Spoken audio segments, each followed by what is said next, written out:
Hey, hey!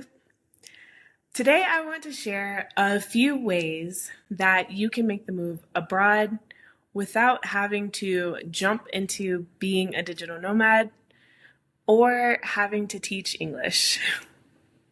Now, don't get me wrong, there's nothing wrong with teaching English, and big kudos goes out to those who move abroad and do it, and those who teach just from anywhere. Because being an educator, I have learned firsthand, is not an easy feat. So, no shade at all to teachers, but I know that it's not a pathway that everyone desires. And I know when it comes to being a digital nomad and having the opportunity to work from anywhere, some people are really hesitant about pursuing that path as well. Not because they aren't interested in the freedom of being able to work from anywhere or being able to travel to different countries, but because it does come with the responsibility of being your own boss to an extent, building out your own income streams. And yes, it can be a lot of work and it's not always easy. But sometimes it can also take some time to really get things off the ground. And if you're interested in going that route, but maybe you don't want to be in the United States while you're building a business or getting your income streams going, these are ideas that you can look into as a means of getting out of the country and being somewhere you desire to be while you focus on building other income streams or even look into other opportunities that allow you to earn while abroad. So let's hop into the first one, which is a work holiday or a work or holiday visa. So work visas, holiday visas, they are essentially visas that allow you to be in a country for a certain period of time. Only certain countries offer them, so this would only make sense if the countries that have them really appeal to you. You'll have to do some research into which countries offer these, but the ones that I've seen are Ireland, New Zealand, Australia, and Canada are the top four that I've seen. And some of these visas do have certain requirements, such as age limits, and then, of course, the amount of time that you can be in the country. I want to say that some of them range from 6 months to a year, but you'll have to look into them a little bit more. But they do allow you to be in the country and be working for a certain amount of time, or just being in the country. That's the holiday part of it. So that is one option. I don't know if they allow you to work like on a side hustle or work remotely as well while you're doing these, but that's definitely something that you can look into and get more information on whatever work holiday visa aligns with the country that you're most interested in. Another option to move abroad and not be a teacher or work online are international companies. I don't know if these are always top of mind when people think about moving abroad, but you can also get a job outside of the United States. It does still require you having a really strong resume, networking with people, as well as going through the interview process. But there are companies out there, if you have the right skill sets that they're looking for, you can come in as a foreigner and have a visa to work in the country for whatever the amount of time is that's allotted for that position or role. So that's another option, pathway to look into as well, especially if you know that you want to move to a country and be, settled for maybe longer than a year or two. That's a good route to go. Another option is a job seeker visa. So not the same as like working for an international company, because ideally you're applying before you get there. But the job seeker visa, some countries offer this as a way for you to come and live in the country for a duration of time while you are doing exactly what it says, seeking a job opportunity. So the requirements for this type of visa will vary depending on the country, but you will more than likely need a certain amount of savings that you can prove that you have so that you can support yourself while being in the country. Sometimes as well, they also require that you have insurance, so health insurance to cover you.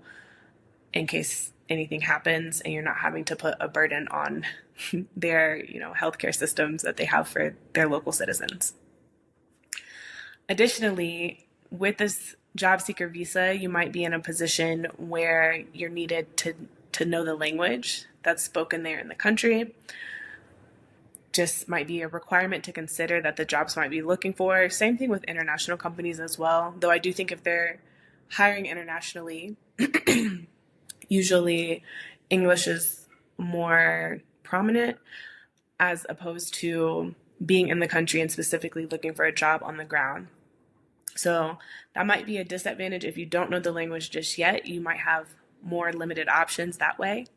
But by being on the ground, being able to meet people face to face, it could help to increase your chances of landing a job opportunity in that country. Additionally, if you do go the job seeker route, just be sure to do some more in-depth research on the market. I know specifically I've looked into the job seeker visa for Spain, just out of curiosity. And I saw a few people mention how even though the visa is available, landing a job is a very slim to none chance because the way that the job market just is right now, the economy, and the odds of anyone getting a job are very low. And then you add being a foreigner coming in on top of that, especially being on a temporary visa while looking for work, it just sounds like it could be very difficult. So that is another thing to consider when you are looking into different countries that offer this type of visa. Keep in mind that just because they offer it doesn't always equate to them actually having job opportunities available. Another pathway would be to further your education in a country that you want to move to, or apply for a student visa to go there and learn. This can be a great way to immerse yourself in a new environment, to kind of fill out what it would be like actually living there before maybe committing to settling there full time, as well as getting higher education. It's a win-win, right? I think it varies by country, what the regulations are.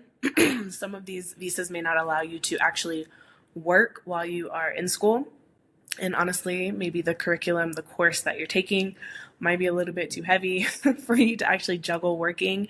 If you are taking this route to maybe, build your own income online while also being in another country and being on an education visa, that's something you really have to look into. And I think it's specific to the country, but it is a route that you could take, and it's an option that's, I think, worth considering. It's also really great too because it's also, in addition to learning in a new country, oftentimes the cost for furthering your education, taking a course or getting a certain degree or certification can be a lot more affordable outside of the United States. So that's a plus, like more affordability for furthering your education. And then, like I said, you're also getting to immerse yourself into the local culture. Ideally, you'll be in class with other people that are local to the place, and getting to really build community, meet people, and possibly even learn the language or practice the language a little bit more. Another option is to volunteer abroad or do work exchange. Now, obviously, volunteer, you're not getting paid. Work exchange, you're exchanging your work for some other sort of benefit some other sort of incentive that's not necessarily monetary, but it would likely be an exchange, or often it is an exchange for accommodations or food, that sort of thing. So it does release some of the financial burden over the heavier things. And of course, you're getting to connect with the local community in this way as well. But the great thing about volunteering or doing a work exchange is if you are particularly interested in a country, this gives you an on-the-ground test run without having to be too expensive. And you also can focus on, building your own stream of income if that's something that you're interested in doing. So if you're working, let's say 20 hours a week, you can spend some of that additional time that you have to focus on building up another income stream of your own. So that can be a great idea. Another route is being an au pair. So if you are someone who really enjoys children and have that nurturing skill set, this is a good pathway, I believe, because I don't know if they're all paid, but you at least get accommodations taken care of. You're able to really get a feel of this new country that you're in, because not only are you living there, but you're usually living with a family. So that could just be a great way to kind of like scout out if a place is a right fit for you, as well as possibly make some income, because I do think that au pairs get paid, and I think they get paid pretty well. So, and exposure to the language, because if you're living with a family 9 times out of 10, you're going to be hearing the language, if not speaking it. And my last idea for a pathway is to make the move abroad without necessarily needing a remote job or having to teach English, would be getting a startup or an entrepreneur visa.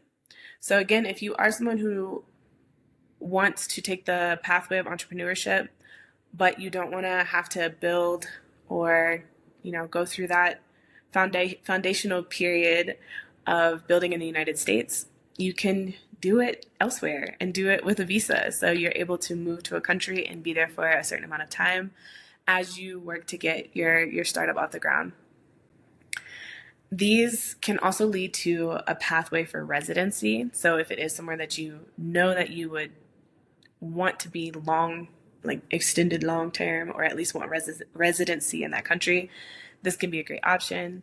You just have to make sure that your business idea is solid, that you have a really good business plan and can really speak to your idea, because some of these visas do require sponsorship. So in order to, get that input or get that support from investors and other sponsorships that would be interested, you got to have something good. So those are my ideas, and I'm curious to know if any of these stood out to you. Are there any ideas that I shared today that maybe have been new or that you never heard of before? And would you consider using them as a pathway to move abroad? Let me know down in the comments below. And if you're interested in figuring out ways that you can translate your skills into income where you can work from anywhere, be sure to grab my Beyond the 9 to 5 Starter Guide to Move Abroad. You can find the link down for it in the comments below or in the description box below. It'll be in both. And as always, thank you guys so much for watching. Be sure to give this video a thumbs up if this is the kind of content that is interesting to you. And I will see you tomorrow. Hasta mañana.